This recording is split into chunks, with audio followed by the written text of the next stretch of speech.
Hola a todos, espero que estén sumamente bien en sus casas. Vamos a trabajar en este video la guía número 6 y para eso, al igual que el otro día, vamos a compartir un PPT para poder ordenarnos mejor. Bueno, ahora nos corresponde pasar a una nueva etapa, que es la edad moderna, así que el objetivo de esta clase va a ser caracterizar, ver las principales características de la edad moderna y sobre todo contrastar, ver lo que cambia de la edad media a la edad moderna. Esta edad moderna comienza para muchos historiadores, perdón que se cambió ahí, con la caída del Imperio Romano de Oriente en 1453, producto de la invasión de los turcos, en donde habría caído la ciudad de Constantinopla, ciudad que actualmente ya no existe, pero que corresponde a la ciudad de Estambul, que sería el país de Turquía, como para que tengan una idea. Y otros historiadores hablan de que la edad moderna empezaría con otro proceso sumamente importante, que es el 12 de octubre de 1492, que es el encuentro de este nuevo mundo, ¿cierto? Nosotros América. No hablo de descubrimiento porque ya estábamos acá. Y estaría terminando ya con la Revolución Francesa en 1789, ya con ese término empezamos a hablar de una nueva época que sería la edad contemporánea. Dentro de las características de esta edad moderna, sobre todo vamos a tener el concepto de progreso. Vamos a avanzar, vamos a cambiar muchísimo de la edad media a la edad moderna, de progreso en la sociedad, de comunicación, de este intercambio comercial con el descubrimiento de nuevos territorios, del desarrollo de la ciencia y del desarrollo también de la razón. Entonces vamos a hacer este cuadro comparativo, lo vamos a explicar, porque es lo que nos pide el Ministerio de Educación, que tengan sumamente claro cuáles son los cambios de la Edad Media, como le decía, de la Edad Moderna.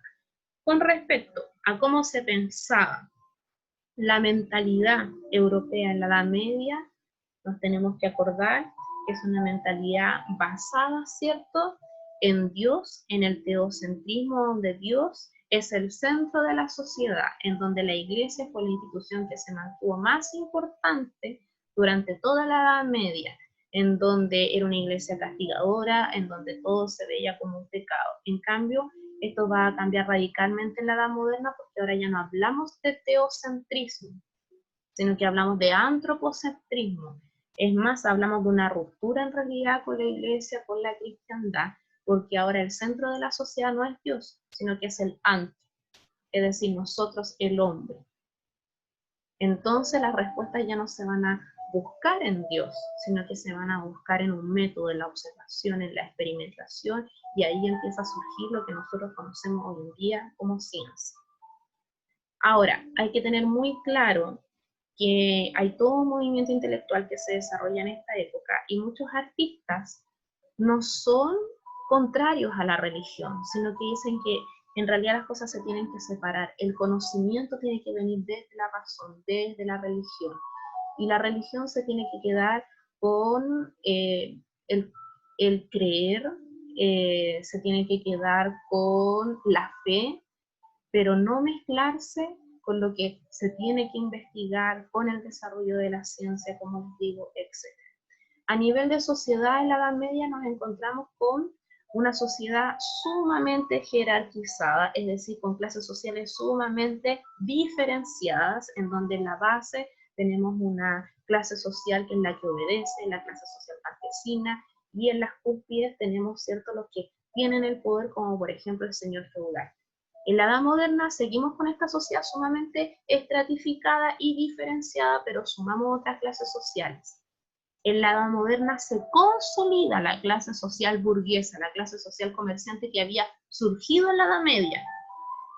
Pero en la Edad Moderna, como les digo, ¿cierto?, se va a consolidar. Y se va a consolidar sobre todo con este nuevo elemento que es la economía, porque en la Edad Moderna vamos a tener una consolidación también del capitalismo, del flujo de la moneda, del intercambio comercial, de la acumulación de riquezas. Ese es el capitalismo, la acumulación de riquezas.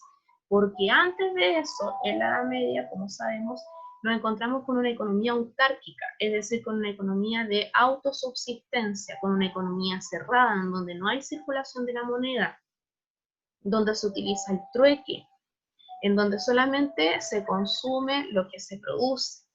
Y la organización política de la Edad Media nos encontramos con el señor feudal, con algunas monarquías, y ya en la Edad Moderna nos vamos a encontrar con una unificación de estas pequeñas monarquías que van a dar origen a los estados-nación, que vamos a estudiar bastante, como para que se entienda, el Estado es toda la institucionalidad. ¿Y qué es la institucionalidad? Es decir, la administración, instituciones que ayudan a administrar, a organizar un país. Y la nación es el vínculo que tiene la sociedad, sus ciudadanos, con respecto a las costumbres, a la tradición, a la idiosincrasia. Con respecto al espacio territorial en la Edad Media nos encontramos con un espacio sumamente reducido, protegido, producto de las invasiones, con ciudades amuralladas, donde no hay desplazamientos de población producto del miedo. En cambio, en la Edad Moderna, con el desarrollo del comercio, con el descubrimiento de estos nuevos territorios, las migraciones y los flujos, los tránsitos de personas van a ser sumamente normales. La vida no solamente se va a desarrollar ahora en Europa, sino que también en otros continentes, como por ejemplo en América. Bueno, uno de los elementos más importantes de esta edad moderna es el surgimiento de un movimiento intelectual, artístico, conocido como humanismo o renacimiento. Los dos conceptos hacen referencia a lo mismo, sin embargo, algunos historiadores hablan que el humanismo es el desarrollo intelectual, nuevas obras de literatura, y el renacimiento un nuevo despertar, renacimiento de renacer, ¿cierto? Un nuevo despertar, pero en la escultura, en la pintura, etc. Ahora, el concepto de humanismo, en realidad, fue un concepto que se utilizó de manera mucho más contemporánea en el siglo XIX, específicamente por un alemán que era un intelectual, de hecho también historiador, que es George Pons, en 1859 en una de sus obras. Y él, junto a sus compañeros intelectuales de la época, se llamaban a sí mismos humanistas. ¿Por qué? Porque el centro de atención proviene, ¿cierto?, desde el propio hombre, que fue esta característica tan importante de la edad moderna. Para poder entender este humanismo y este renacimiento, hay una pieza clave, que es la participación de los mecenas. ¿Quiénes son los mecenas? Los que patrocinan, los que financian, los padrinos, por decirlo de alguna manera. Por primera vez, los artistas y los intelectuales se van a poder dedicar en un 100% a sus obras. Nacen las escuelas modernas, por ejemplo. Antiguamente, por lo general, el aprendizaje solamente se daba entre profesor y un alumno. Ya en esta escuela encuentran varios discípulos, y eso es gracias a que existen más recursos, gracias, ¿cierto?, a estos personajes que financian. Y dentro de estas familias y personajes que financian en Europa, nos encontramos con la familia de los Medici. Los Medici fueron una de las familias más importantes, yo diría la más importante, de una ciudad italiana que es la cuna del Renacimiento, que es Florencia. Los Medici tuvieron el poder y gobernaron durante 300 años, durante 3 siglos, y de una gran riqueza, pero no siempre fue así. El primer Medici es Juan de Medici, y la verdad es que era una persona bastante humilde, pero que fue sumamente visionario para su época, porque se dedicó a prestar dinero a la banca. Después de a poquito empezó a hacer su gran fortuna, pero se sentía sumamente culpable, cristiano, y se sentía culpable porque sabía que sus ganancias provenían de los intereses. Y el interés, que era considerado como un pecado por la iglesia, usura, era algo muy mal mirado. Entonces, para poder remediar esta situación, Juan de Medici se acerca a la iglesia y le empieza a donar grandes sumas de dinero, y como regalo le empieza también a entregar grandes obras artísticas. Y tanto así que esta relación fue tan estrecha que después el Banco de los Medici fue el banco oficial de la Iglesia Católica del Vaticano, también en Roma. En ese momento, los Medici solamente financiaban este arte religioso, pero después, con el tiempo, Lorenzo de Medici, que se conoce como Lorenzo el Magnífico, que también quería ser pintor, pero que no podía descuidar los negocios de la familia, empieza a financiar otros proyectos, como por ejemplo el desarrollo de este arte, pero basado en el cuerpo humano, en el estudio del cuerpo humano, en la proporción, etc. Y así con el tiempo empezaron a surgir muchos artistas, Son muchos los artistas de Florencia, del Renacimiento, de Europa, así como muchos también que escribieron. Yo voy a abarcar los que les puse en la guía. Y dentro de ellos encontramos a Nicolás Maquiavelo. Nicolás Maquiavelo no es un humanista propiamente tal, pero es un gran pensador político, un gran pensador italiano, y se le considera en realidad un humanista porque él decía que un buen gobernador tenía que financiar el arte, la literatura y el comercio.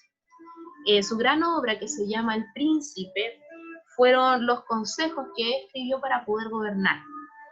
Él decía que este mandatario debía ser una persona capaz de utilizar la violencia para gobernar, pero sin matar a las personas, porque si llegaba al asesinato se podía convertir en un tirano, por lo cual lo que tenía que utilizar como estrategia para poder gobernar era la intriga, es decir, crear planes secretos, algunas mentiras, ¿cierto?, para poder conquistar y para poder gobernar. La idea era reunificar Italia. La idea era convertir a Italia en un gran Estado-nación. Y para eso, el gobernador, la persona que tiene el poder, necesitaba varios consejos. Decía que uno podía llegar al poder a través de 3 mecanismos. Dentro de esos mecanismos se encuentran desde el apoyo del pueblo, desde la violencia y además de eso, desde la conquista. Dentro de las frases más importantes de Nicolás Maquiavelo podemos encontrar, por ejemplo, que el fin justifica los medios. Pero en realidad no es una frase que habría escrito, sino que se sabe que su libro fue tan leído, inclusive hasta por Napoleón Bonaparte. Y en una de sus notas, en la última hoja de su libro, Napoleón Bonaparte, como reflexión y como interpretación de todos estos consejos para poder gobernar, habría escrito esto, que el fin justifica los medios. Pero en realidad, como les digo, no habría sido una frase propiamente tal de Nicolás Maquiavelo. Debido a la sinceridad también de su relato, de su obra, se habla de lo maquiavélico, del tramar algo, de la intriga. Para la época, claro, fue una obra sumamente revolucionaria, sumamente comentada. Para nosotros, en realidad, es parte de una estrategia, ¿cierto?, política que muchos mandatarios utilizan hoy en día. Bueno, uno de los grandes personajes también de este Renacimiento es Leonardo da Vinci, un hijo bastardo de la ciudad de Da Vinci que fue patrocinado tempranamente por la familia de los Médicis. Da Vinci es uno de los artistas más completos de todo el Renacimiento, un gran observador, trabajaba el cuerpo humano, fue uno de los primeros a partir de cadáveres en descubrir, por ejemplo, la conexión que existía entre la vista y el cerebro. Observaba también, por ejemplo, hasta el agua, los pájaros, pudo diseñar y hacer planos, inclusive hasta de los primeros helicópteros de máquinas de guerra. Por eso les digo que es un artista sumamente completo. Trabajó muchísimo la proporción del cuerpo humano. Reestudió a un artista que se llama Vitruvio, que del mundo romano, como les digo, y de ahí su obra que se conoce como El hombre de Vitruvio, en donde ustedes pueden observar el estudio de la proporción de la anatomía del ser humano. Por ejemplo, él establece que el rostro perfecto, como a modo de ejemplo, es aquel rostro que tiene la misma proporción entre la distancia que existe de la frente con la distancia que existe en la parte intermedia y de la nariz hasta el término de la cara. Observó, estudió la evolución también de los fetos, desarrolló, como les digo, un montón de planos, entonces por eso era un artista sumamente completo y tiene obras hoy en día muy estudiadas, como por ejemplo La Última Cena, y una de las más famosas, la famosa Gioconda, la Mona Lisa, que Mona quiere decir en italiano la señora de Lisa. Para nosotros hoy en día es como normal quizás ver esta obra de arte, pero si uno la ve en vivo y en directo, por ejemplo en el Museo del Louvre, que yo tuve la oportunidad de conocer, es impresionante porque tenemos que pensar que es una obra del siglo XVI, por lo cual es una obra que pareciera que fuera literalmente una fotografía. Es como si realmente estuviera viva, estuviera mirando, Para muchos es como si la mirada te siguiera y realmente es así. Es pequeñita, pero es de una viveza, de una naturalidad en donde él, una de las cosas más importantes que trabajó fue los conceptos de luz y de sombra. Aquí tenemos la idea de luz, de sombra, a través de pasos continuos, el esfumado, la difumación, el elemento también de admiración de su sonrisa, una sonrisa que es de múltiples interpretaciones, etc. Y por último tenemos a Miguel Ángel. Miguel Ángel también pinta la Capilla Sixtina, que es hermosa, pero yo siento que, para mi parecer, es mejor escultor.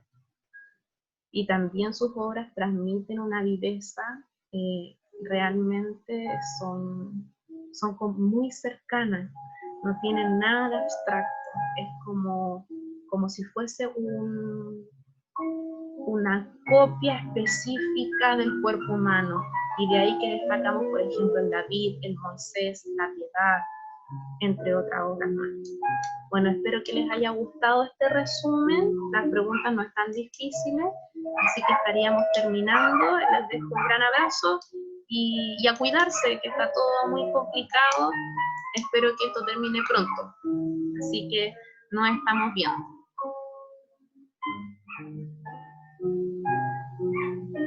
Chao, chao.